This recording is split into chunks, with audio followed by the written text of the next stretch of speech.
What happens if you build a life around heading outside every single day, no matter what?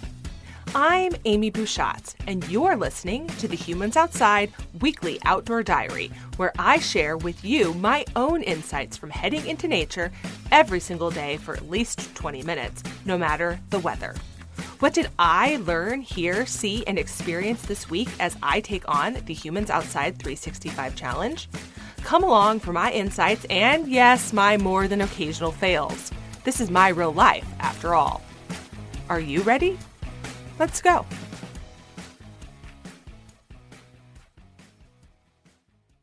My conservative, right-wing household growing up considered environmentalism to be a great liberal conspiracy.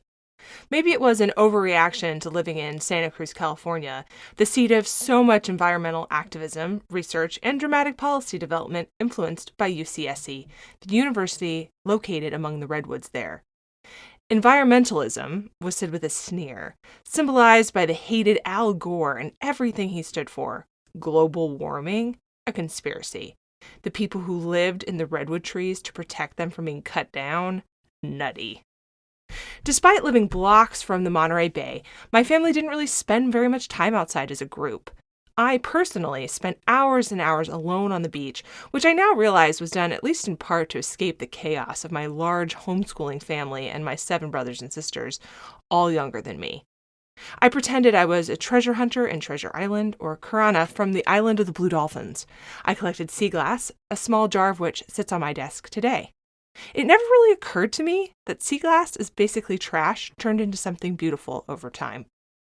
Today, more than 20 years later, climate change is a widely accepted concept. While controversial in some circles still, it no longer carries that mid-90s flavor of a vast left-wing conspiracy. And I've become someone who spends a lot of time outside. When you spend a lot of time with something or someone, you might start to think of it as a relationship, or when it comes to a place, with a sense of ownership. And that's how I feel these days about nature. You don't have to carry the label environmentalist, whatever that means, to care about your environment. You just have to spend time with it. When you do that, you find caring about the environment to be kind of second nature. Of course, you want to make sure it's not covered with trash. When you spend time outside, of course you want to make sure wildfires don't destroy your favorite spaces, or the ocean eats away more and more of the cliffs because it's ever slightly higher than it used to be, or that the glaciers that you walk on are still around to enjoy later. You start to think about who you are in the great outdoors.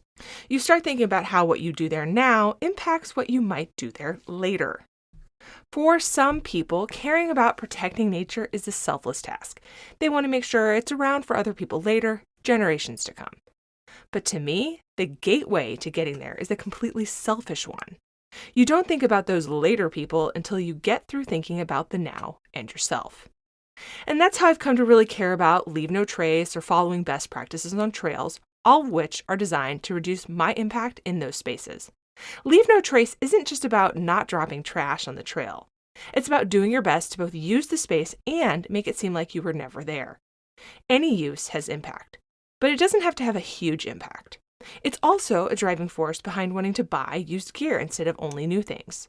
Yes, they also happen to be more wallet-friendly, but when we reuse gear or buy used, we put even a tiny limit on the number of things that must be produced. And it's a reason to work as a collective group in society to leave things better than we found them. Can you spend 30 minutes of your outdoor time cleaning up trash in the park? Can you dedicate an hour to pulling invasive weeds? Can you volunteer your outdoor time to maintain some trails so humans can go outside and see those beautiful places, keeping their impact to the designated areas and the least impact possible? In a recent episode of Humans Outside, Carney, who focuses on minimalism in nature, discussed these practices with me. I've linked that episode in the show notes if you want more ideas on how to build this into your normal life. Here in Alaska, spring breakup, or the time when all the snow melts and the ice goes away, comes hand in hand with trash cleanup projects around communities all over my state. In my area, the wind blows and blows, which can carry trash and litter all around. A lot of this trash wasn't dumped somewhere, but instead swept out of someone's trash can during a storm. Our windstorms in January, for example, blew apart signs, carried off lawn furniture or padding, and scattered items like you would not believe. And all of that is now trash revealed by the melting snow.